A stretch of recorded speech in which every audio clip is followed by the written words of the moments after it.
제4부 39장 1. 살리나스 주민들은 이따금씩 폭발하듯 일어나는 도덕성 정화운동에 시달리곤 했다.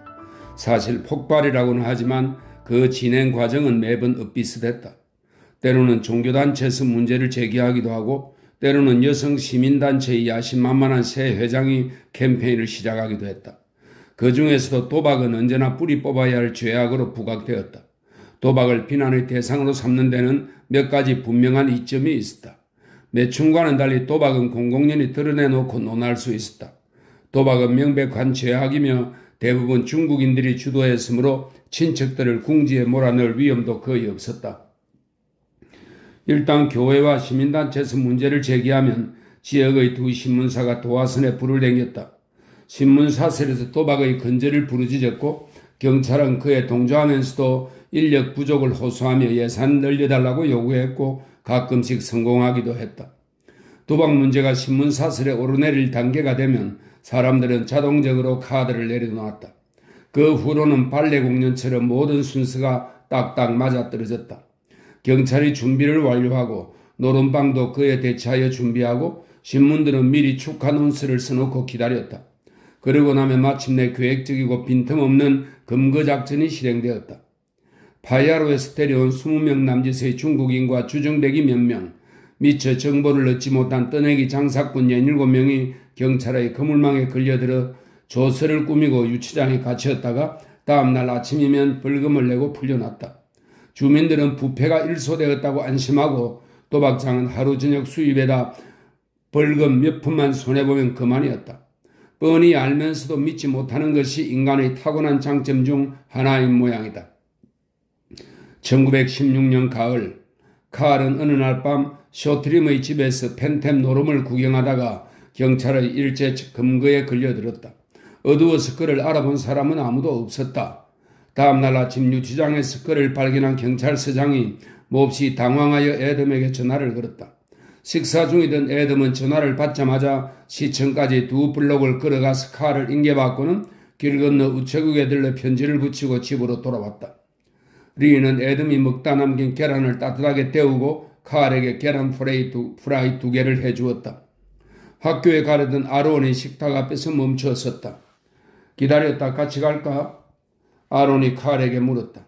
됐어. 칼은 고개를 숙인 채 계란만 먹었다.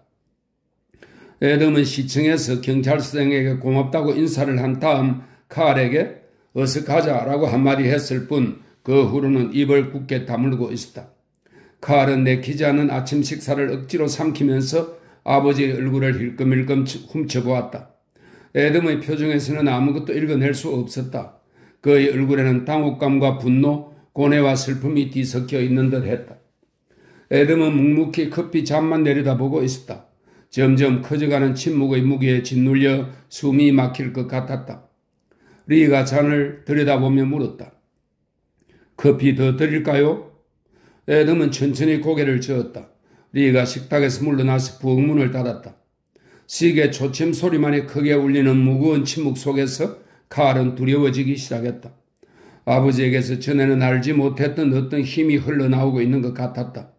다리가 저려왔지만 몸을 움직여 피를 통하게 하는 것조차 겁이 났다.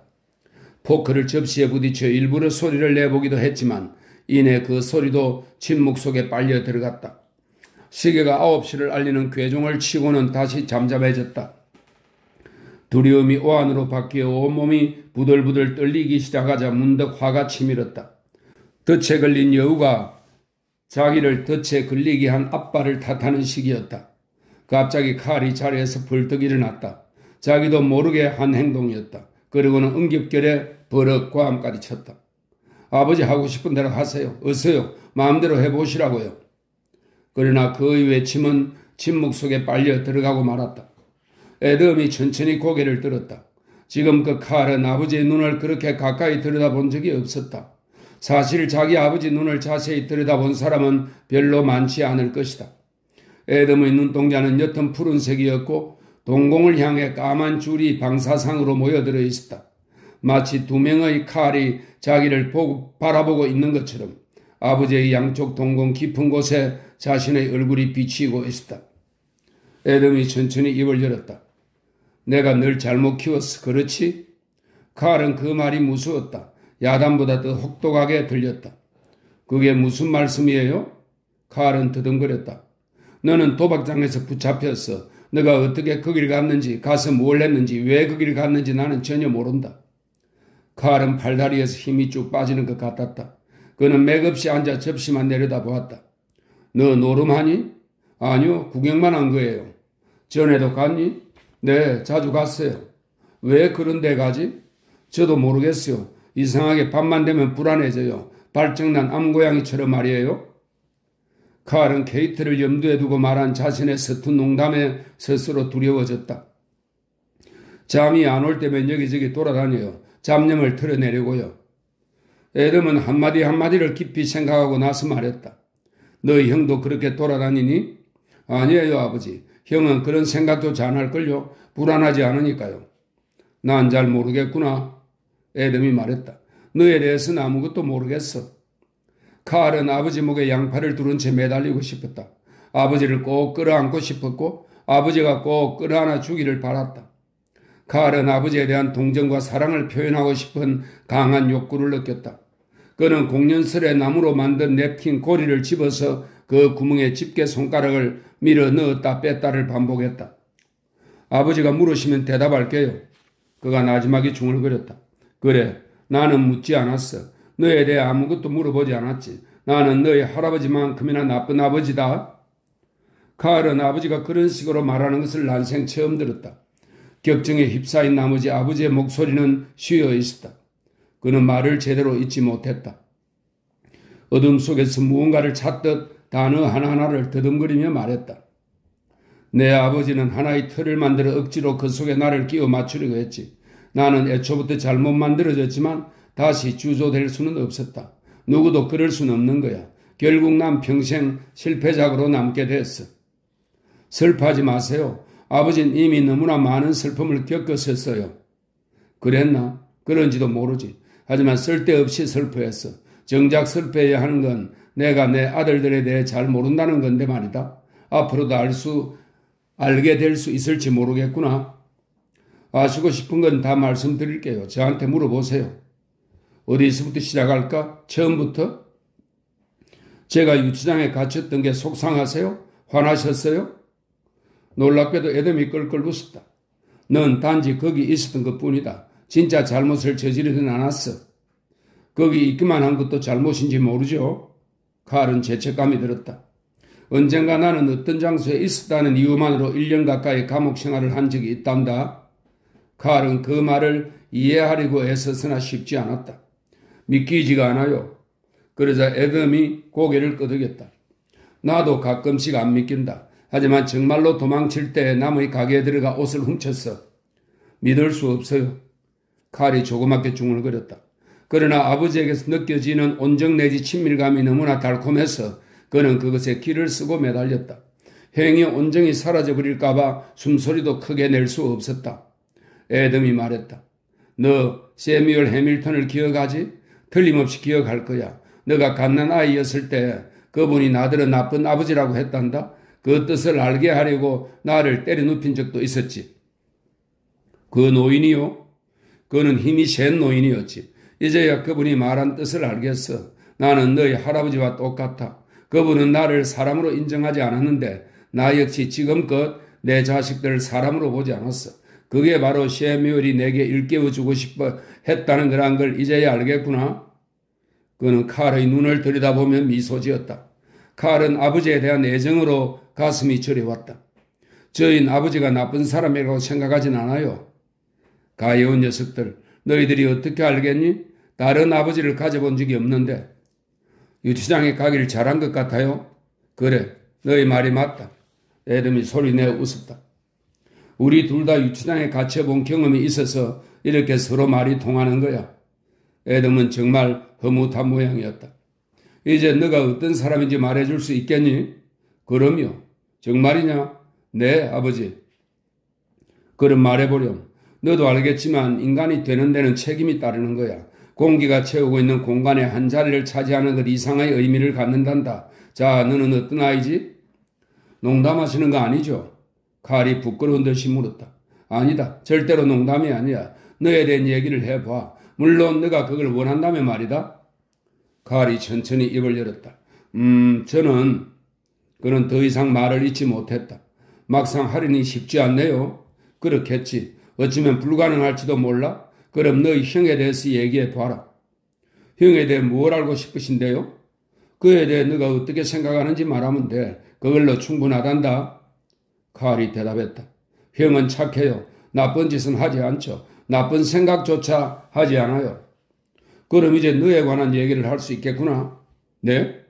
너는 반대로 나쁜 짓을 하고 나쁜 생각을 한다는 뜻이 아니더냐? 칼은 얼굴을 붉혔다. 그런 셈이죠. 아주 나쁜 짓이니? 네, 더 자세히 말씀드릴까요? 아니다, 칼. 난 이미 알고 있어. 너가 너 자신과 격렬히 싸우고 있다는 걸 너의 눈과 목소리를 통해 알 수 있단다.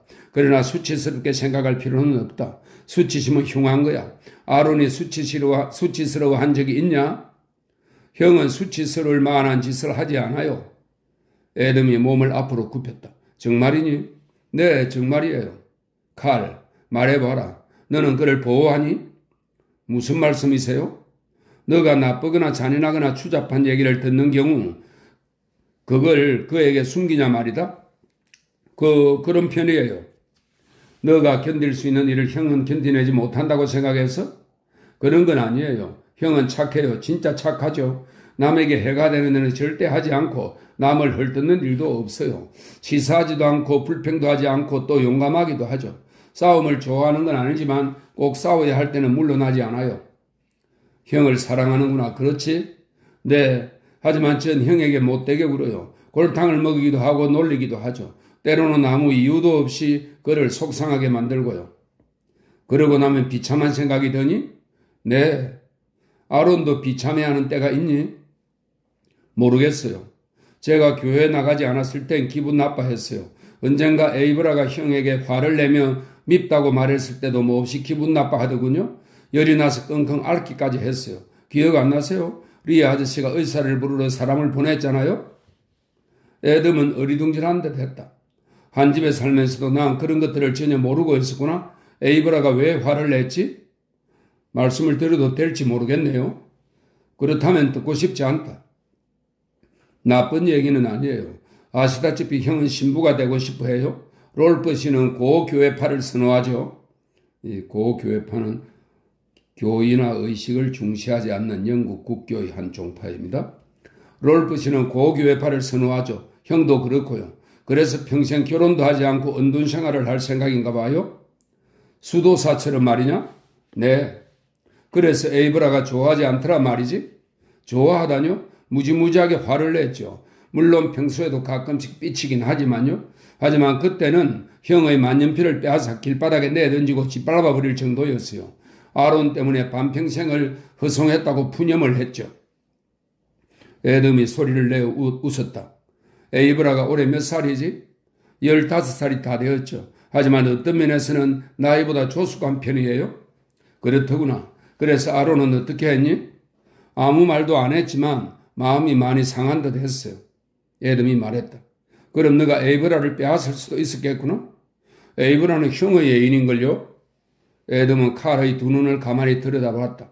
그러다가 갑자기 소리쳤다. 리! 대답이 없었다. 리! 다시 불렀지만 마찬가지였다. 나가는 소리를 못 들었는데 갓 끓인 커피나 한 잔 마셨으면 좋겠구나? 제가 할게요. 칼이 벌떡 일어서며 말했다. 넌 학교에 가야지. 가고 싶지 않아요. 그래도 가야 한다. 형은 이미 갔지 않니? 전 지금 이대로가 행복해요. 아버지와 함께 있고 싶어요. 에돔은 자기 손을 내려다 보았다. 그럼 커피를 끓여다오. 에돔이 상냥하게 말했다. 그의 목소리에는 겸연쩍은 데가 있었다. 칼이 부엌에 있는 동안 에돔은 자신의 마음속을 들여다보고 깜짝 놀랐다. 온몸의 신경과 근육이 끓어오르는 흥분으로 요동치고 있었다. 손가락은 무언가를 움켜잡고 싶어 했고 다리는 어디론가 마구 달려가고 싶어 했다. 두 눈은 탐욕스럽게 방 안을 둘러보았다. 의자와 그림, 카펫의 붉은 장미무늬마저도 새롭고 신선해 보였고 왠지 친근하게 느껴졌다. 머릿속에서는 미래에 대한 강한 욕구가 샘솟아 올랐다.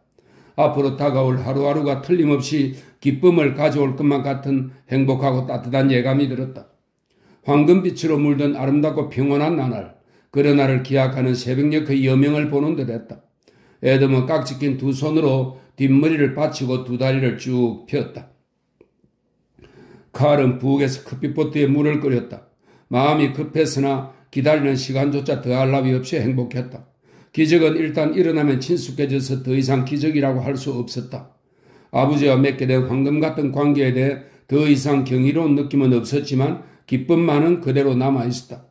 이제 고독에서 비롯된 도끼와 외롭지 않은 사람에 대한 뼈저린 부러움은 그에게서 모두 빠져나가고 순수하고 달콤한 기운이 그 자리를 대신 채웠다. 칼은 그것을 느낄 수 있었다. 자신을 시험해보기 위해 지난날의 증오심을 끌어내 보았으나 이미 사라지고 없었다. 그는 아버지를 보살펴드리고 싶었고 무언가 근사한 선물을 해드리고 싶었고 아버지가 자랑스럽게 여길 착한 일을 해보고 싶었다. 그런 생각을 하는 동안 커피 물이 끓어 넘쳐서 스토브를 닦는데 몇 분이 걸렸다. 칼이 혼자말로 중얼거렸다. 어제만 해도 이런 일은 안 했을 텐데.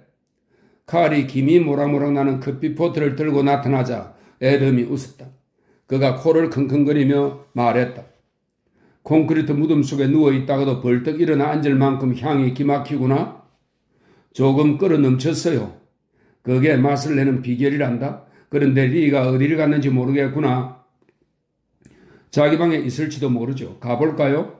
아니다. 거기 있으면 대답을 했겠지. 아버지, 학교를 졸업하면 제가 농장을 경영해도 될까요? 일찌감치 계획을 세워두었구나. 아론은 어떠니? 형은 대학에 가고 싶어 해요. 저한테 들었다고 하지 마세요. 형이 직접 말씀드릴 거예요. 아버지를 놀라게 해드리고 싶어 하거든요. 알겠다. 그런데 너는 대학에 지나가고 싶지 않니? 전 농장에서 돈을 벌겠어요. 형이 대학에서 편히 공부할 수 있도록 학비를 대주고 싶어요. 애덤이 커피를 홀짝거리며 말했다. 기특한 생각이구나. 그가 말을 이었다. 이런 얘기를 해도 되는지 모르겠지만 조금 전 아론에 대해 물었을 때 너가 그 애를 심하게 감싸고 돌기에 난 너가 그 애를 싫어하거나 증오하는 게 아닌가 하고 생각했단다. 형을 증오한 적도 있어요. 칼이 열을 내며 말했다. 그래서 그에게 상처를 주기도 했죠. 하지만 아버지, 이제는 형을 미워하지 않아요. 다시는 미워하지 않을 겁니다. 어느 누구도 미워하지 않을 거예요. 어머니마저도. 칼은 자기도 모르게 불쑥 튀어나온 말에 놀라서 입을 다물고 말았다. 심장이 오그라드는 듯 가슴이 죄어 어찌할 바를 몰랐다. 애덤은 똑바로 정면을 응시했다. 그리고 손바닥으로 이마를 문지르다가 천천히 입을 열었다. 너희 어머니에 대해 알고 있구나. 그것은 질문이 아니었다. 네, 알고 있어요, 아버지. 모든 걸 다? 네. 애덤이 의자에 몸을 기댔다. 아론도 아니? 아니요, 모릅니다. 형은 몰라요. 왜 그렇게 말하지? 형에겐 감히 말 못했어요. 왜 못했지? 칼은 더듬더듬 말했다. 형이 견뎌낼 수 있을 거라고 생각지 않았으니까요. 그런 소리를 듣고도 견뎌낼 만큼 형은 독하지 않아요. 그의 말 끝에 아버지처럼요 라고 덧붙이고 싶었지만 목구멍 안으로 삼키고 말았다. 애덤의 얼굴은 지쳐 보였다. 그가 고개를 절레절레 흔들며 말했다. 칼, 잘 들으라. 이 일을 아론이 모르게 할 방법이 있을까? 잘 생각해 보렴. 형은 그런 곳엔 얼씬도 안 할 거예요. 저와는 다르니까요. 누군가 얘기해주면 어쩌지? 믿지 않을 거예요. 그런 얘기를 들으면 상대가 누구든 한 대 갈기고는 거짓말이라고 생각해 버릴걸요? 그럼 넌 거기 가봤단 말이냐? 네, 알아야 했으니까요. 칼이 흥분하여 말을 이었다. 형이 대학에 지나가면 다시는 이런 곳에서 살지 않을 거예요. 애덤이 고개를 끄덕였다. 그럴지도 모르지. 하지만 졸업하려면 2년이나 더 남았지 않니? 제가 재촉하면 1년 만에 졸업을 할 수도 있어요. 형은 머리가 좋으니까요. 머리는 너가 더 좋지 않니? 다른 방면에선 그렇죠.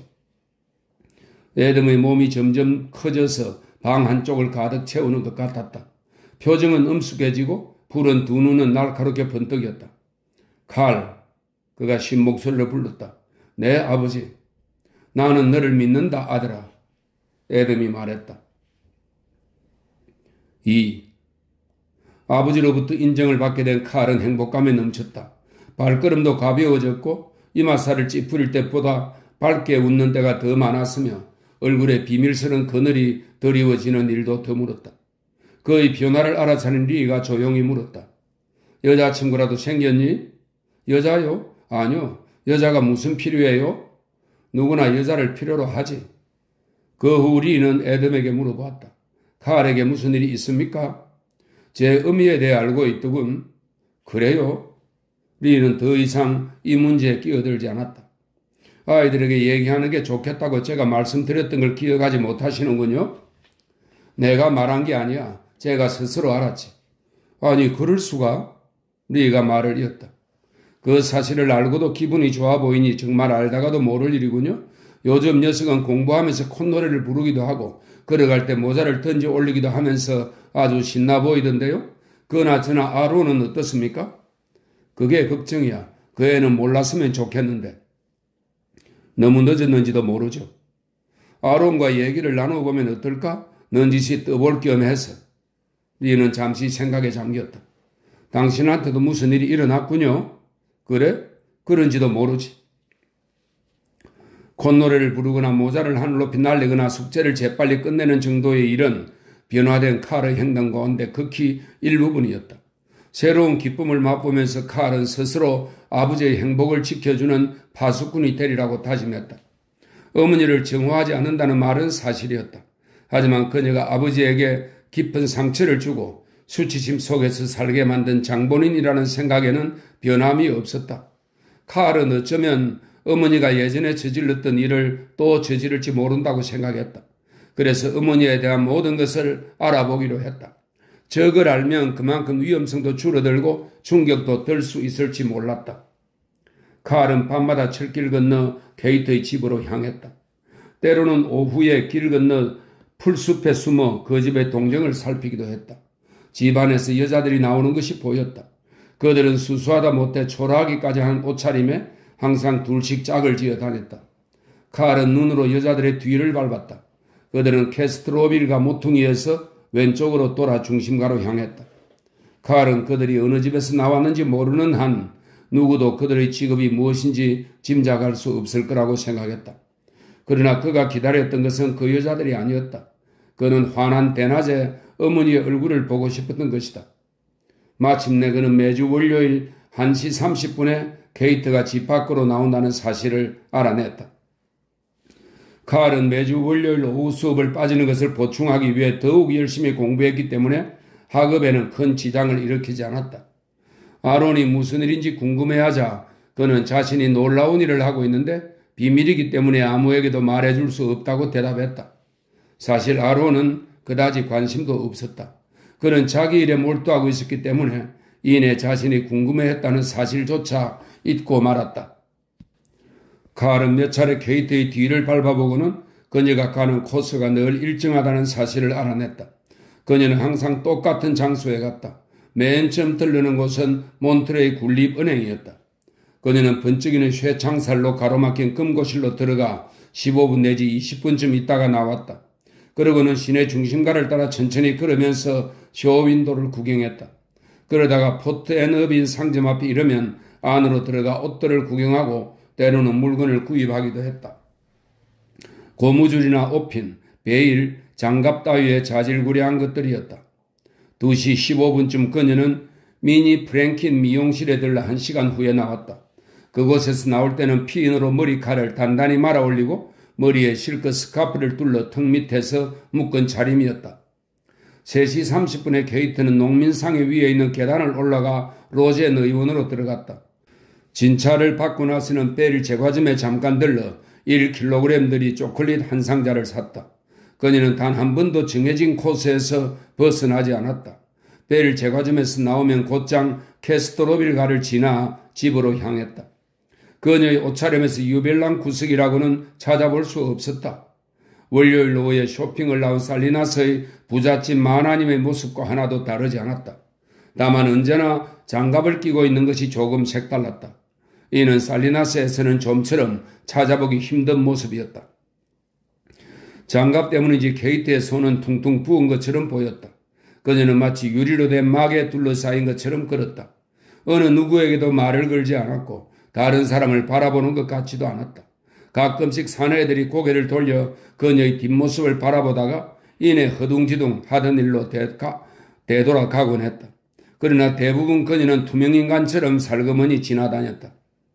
몇 주 동안 칼은 눈에 띄지 않게 조심하며 케이트를 미행했다. 그녀가 항상 앞만 보고 걸었기 때문에 그는 들키지 않았을 거라고 확신했다. 케이트가 자기 집 마당으로 들어서면 칼은 우연히 지나치는 사람처럼 다른 길로 접어들어 집으로 돌아가곤 했다. 그는 왜 그녀를 미행하는지 딱 잘라서 이유를 설명할 수 없었다. 그저 그녀의 모든 걸 알고 싶었을 뿐이다. 칼이 미행을 시작한 지 8주째 되는 날, 케이트는 평소처럼 외출을 끝내고 수풀이 무성한 마당 안으로 들어갔다. 칼은 잠시 기다렸다가 삐걱거리는 대문 앞을 어슬렁거리며 지나쳐갔다. 그때였다. 케이트가 멋대로 자란 키 큰 쥐똥나무 덤불숲 뒤에 숨어 있다가 앙칼지게 물었다. 원하는 게 뭐야? 칼은 그 자리에 얼어붙었다. 마치 시간이 멈춘 듯 숨쉬기조차 힘들었다.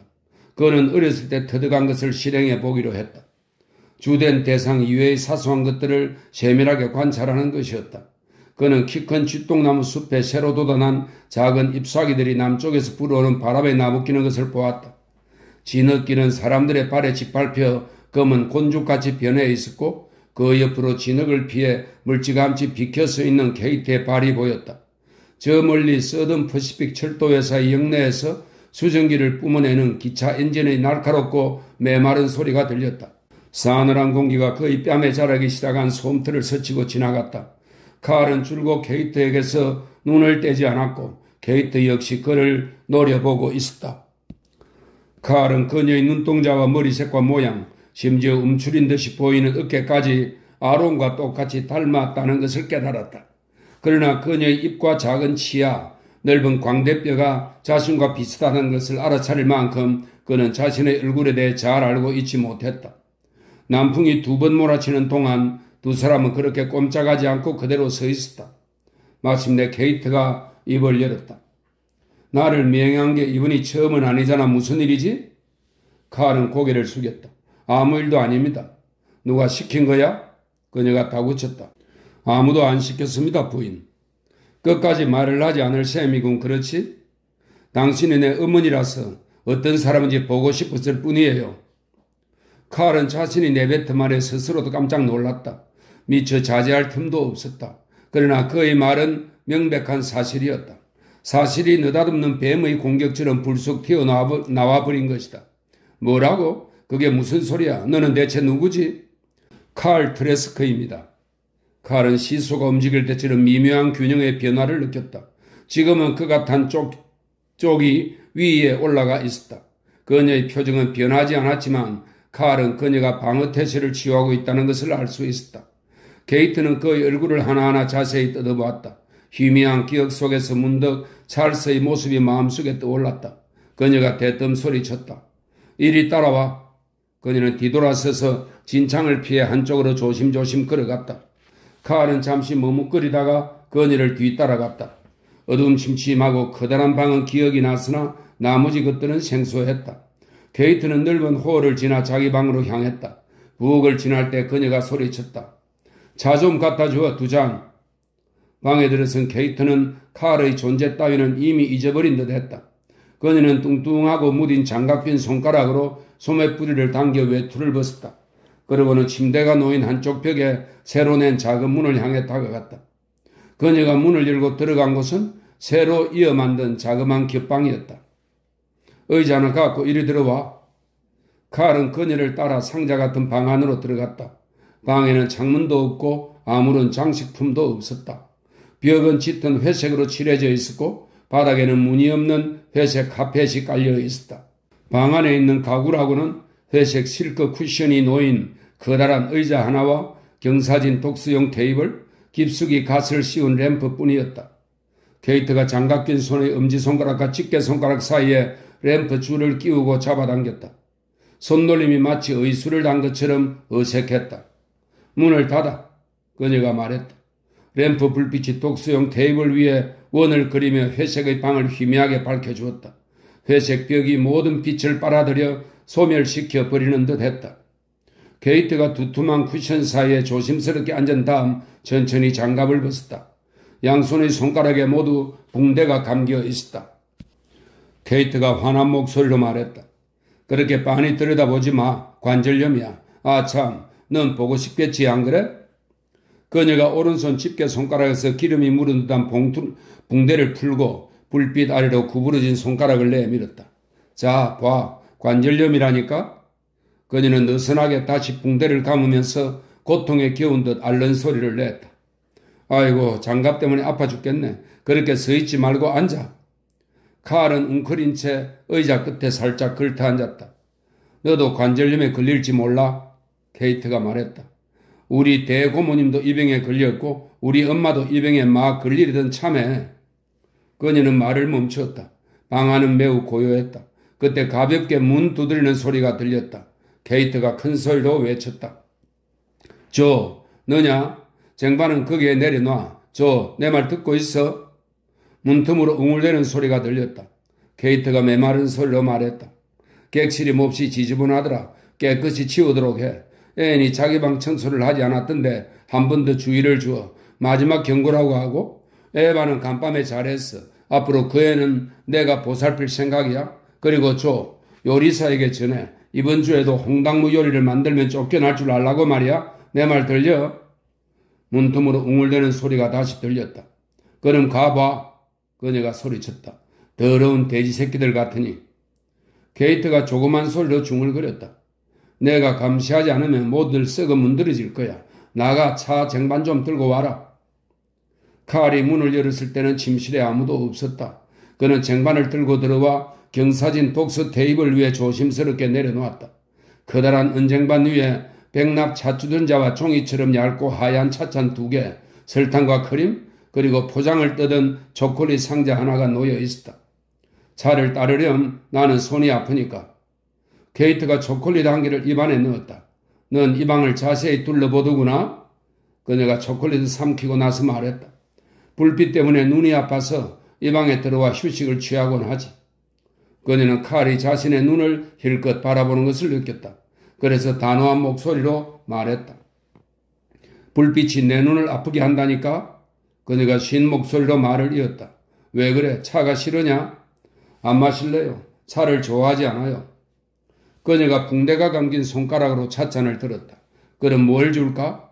아무것도 필요 없어요. 그저 내 얼굴을 보고 싶었다 말이지? 네. 그래서 이제 만족해? 네. 내가 어떻게 보이지? 그녀는 빈정거리는 웃음을 지었다. 날카롭고 하얀 작은 이가 드러났다. 보기 좋아요. 넌 솔직하지 않구나. 너희 형은 어디 있지? 학교 아니면 집에 있을 거예요. 그 애는 어떻게 생겼니? 당신과 비슷하게 생겼어요. 오, 그래? 나를 닮았다고? 형은 신부가 되고 싶어 해요. 칼이 말했다. 나를 닮은 녀석이 신부가 되고 싶어 하다니.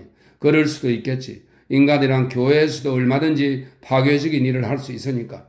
이런 곳에 올 때는 경계를 하게 되지만 교회에서는 개방적이래거든. 형은 진심이에요. 그녀가 칼을 향해 몸을 굽혔다. 이 아이가 흥미로운지 얼굴에 생기가 가득했다. 차를 더 따라다오. 너희 형은 멍청하지? 형은 착해요. 멍청하냐고 물었어. 그렇지 않아요. 케이트가 뒤로 기대 앉으면서 찻잔을 들었다. 너희 아버지는 어떠냐? 아버지에 대해서 말하고 싶지 않아요. 오, 이런 아버지를 좋아하는 모양이지? 전 아버지를 사랑해요. 칼이 대답했다. 케이트가 그 얼굴을 빤히 들여다보았다. 갑자기 이유 없이 온몸에 경련이 일었다. 가슴이 뒤틀리면서 통증이 왔다. 잠시 감정을 억누르자 자제력이 되돌아왔다. 초콜릿 좀 먹을래? 네. 그런데 왜 그런 짓을 하셨죠? 무슨 짓을? 왜 아버지를 총으로 쏘고 우리를 버리고 도망쳤어요? 너희 아버지가 그러던? 아니에요. 아버지는 아무 말씀도 안 하셨어요. 케이트가 두 손을 마주 잡았다가 마치 뜨거운 것에 대기라도 한 듯 얼른 떼면서 물었다. 아버지가 젊은 여자들을 집으로 데리고 오던? 아니요. 칼이 다시 물었다. 왜 아버지를 쏘고 도망쳤냐고요? 마치 근육을 조종하는 그물이라도 달려있는 것처럼 일순간 그녀의 뺨이 굳어지면서 입이 꽉 다물어졌다. 고개를 든 그녀의 두 눈이 차갑고 천박해 보였다. 나이보다 어른스럽게 말을 하는구나. 그렇다고 너가 다 큰 건 아니다. 가서 놀기나 해라. 콧물부터 깨끗이 닦고. 가끔씩 난 형을 못 살게 굴 때가 있어요. 그를 헷갈리게 하기도 하고 울리기도 하죠. 형은 내 술수를 몰라요. 형보다는 내가 더 영리하거든요. 나도 그러고 싶지 않아요. 그러고 나면 기분이 좋지 않으니까요. 케이트는 마치 자기 이야기인 양 그의 말에 귀 기울였다. 그들은 모두 스스로 영리하다고 생각했지. 그래서 나를 보고 나에 대해 다 안다고 생각했던 거야. 그런데 내가 그들을 우롱했어. 그들 한 사람 한 사람을 모두 바보로 만들어버렸지. 그들이 내게 이래라 저래라 말했을 때, 그때가 바로 내가 결정적으로 그들을 우롱했던 때야. 난 그때 그들을 완전히 바보 천치로 만들어버렸단다, 찰스. 내 이름은 칼렙이에요. 칼이 말했다. 칼렙은 약속의 땅으로 갔다고 리 아저씨가 말해주었어요. 성경에 그렇게 나와 있대요. 그 중국 사람 말이구나? 케이트가 열을 내며 말했다. 에덤은 나를 소유했다고 생각했지. 내가 부상을 당해 엉망진창이 되었을 때 그가 나를 집으로 데려가서 간호하고 밥을 먹여줬어. 그는 그런 식으로 나를 붙잡아 두려고 했던 거야. 그렇게 되면 대부분의 사람들이 얽매이기 마련이니까. 은혜에 감지덕지하며 빚을 진 것처럼 생각하게 되지만 바로 그게 가장 무서운 족쇄가 되는 거야. 그러나 누구도 나를 구속할 수는 없어. 나는 힘이 생길 때까지 기다리다가 마침내 뛰쳐나왔지. 나에게 올가미를 씌울 사람은 아무도 없어. 그녀가 말을 이었다. 난 그가 무슨 짓을 하고 있는지 알고 있었어. 그래서 때를 기다렸던 거야. 회색 방 안은 그녀의 흥분된 숨소리만 들릴 뿐 물을 끼얹은 듯이 조용했다. 칼이 물었다. 왜 아버지를 쏘았어요? 나를 가로막으려고 했기 때문이지. 그를 죽일 수도 있었지만 죽이지는 않았어. 나를 방해하지만 않게 하고 싶었을 뿐이야. 그래도 있을 걸 그랬다는 생각을 해본 적은 없네요? 정말요. 난 어렸을 때부터 내가 하고 싶은 일은 무엇이든 할 수 있었어. 그 비결을 아는 사람은 아무도 없었지. 아무도 몰랐어. 사람들은 항상 자기네들이 옳다고 믿고 있었기 때문에 전혀 알 수가 없었던 거야. 단 한 사람도 몰랐다고. 케이트는 문득 한 가지 사실을 깨닫게 되었다. 그래, 맞아. 넌 나와 같은 종류의 인간이야. 어쩌면 똑같은지도 모르지. 안 그래? 칼이 자리에서 일어나 뒷짐을 지며 말했다. 어렸을 때 말이에요. 그는 잠시 말을 멈추고 생각을 가다듬었다. 무언가를 놓치고 있다는 느낌을 받은 적은 없나요? 가령 당신이 모르는 걸 다른 사람들은 알고 있다든가 다른 사람들이 당신에게만 비밀을 말해주지 않는 것 같은 그런 느낌 말이에요. 그가 이야기하는 동안 케이트의 얼굴에는 그를 향한 마음의 문을 닫는 듯한 표정이 떠올랐다. 그가 말을 마쳤을 때는 이미 문이 닫히고 두 사람 사이의 통로는 막혀버렸다. 그녀가 말했다. 내가 지금 무슨 짓을 한 거지? 어린애한테 이런 얘기를 하고 있다니. 칼이 뒷짐을 쥐고 있던 손을 풀어 호주머니에 찔러 넣었다. 코올리게랑 말을 하고 있으니 내가 미쳤나 봐? 칼의 얼굴은 흥분으로 번들거렸고 두 눈은 환상을 본 듯 휘둥그레졌다. 케이트가 물었다. 너 왜 그래? 그는 꼼짝 않고 서 있었다. 이마에서는 땀방울이 빛나고 두 주먹이 불끈 쥐어져 있었다. 케이트는 언제나 그랬듯이 잔인성을 드러내며 영리하지만 무분별하게 칼을 휘둘러댔다. 그녀가 키득거리며 말했다. 내가 너에게 몇 가지 재밌는 걸 물려주었는지도 모르겠구나. 이를테면 이런 것. 그녀는 구부러진 손을 쳐들었다. 하지만 너에게 간질, 말하자면 지랄병 같은 게 있다면 그건 내가 물려준 게 아니야. 그녀는 칼이 이 말에 충격을 받고 근심하기 시작할 거라고 기대하면서 즐거운 듯이 그를 흘끗 쳐다보았다. 그러나 칼은 행복한 얼굴로 말했다. 이제 가봐야겠어요? 그가 잊었다는 듯 한마디 덧붙였다. 다 잘 됐어요. 리 아저씨의 말이 사실이란 걸 알았으니까요. 리가 뭐라고 그랬는데? 내 안에 당신이 있을까봐 걱정했거든요. 물론 너희 안에 내가 있지. 케이트가 말했다. 아니요, 없어요. 나는 나일 뿐이에요. 당신과 같아질 필요가 없어요. 너가 그걸 어떻게 알아? 그녀가 다그쳤다. 그냥 알아요. 저절로 알게 됐죠. 내가 비겁하다면 그건 나 자신이 원래 비겁하기 때문이에요. 그 중국 놈이 어린애들을 잘도 구슬려 놓았군. 그럼 왜 그렇게 나를 노려보는 거지? 난 불빛이 당신의 눈을 아프게 한다고 생각지 않아요. 당신은 두려운 거예요. 썩 나가. 그녀가 소리쳤다. 빨리 나가지 못해? 갑니다. 칼이 문 손잡이를 잡고 말했다. 나는 당신을 미워하지 않아요. 하지만 당신이 두려워하는 걸 보니 기뻐요. 게이트는 조하고 소리쳤으나 목이 메어 쉰 목소리가 났다. 칼이 손잡이를 비틀어 문을 열고 등 뒤로 쾅 소리가 나게 문을 닫았다. 조는 응접실에서 한 여자와 이야기를 나누고 있었다. 가볍고 날쌘 발소리에 고개를 들고 쳐다보니 사람 그림자가 이미 문 밖으로 빠져나가고 있었다. 뒤위에 묵직한 현관문이 쾅 소리를 내며 닫혔다.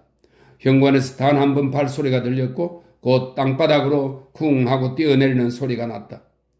저게 대체 무슨 소리야? 여자가 물었다. 낸들 알아? 조가 대답했다.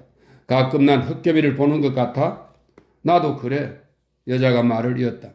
클라라가 요즘 금단 증상에 시달린다고 내가 말했던가?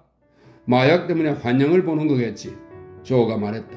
그래서 모르는 게 약이라고 하잖아. 누가 아니래? 여자가 맞장구를 쳤다.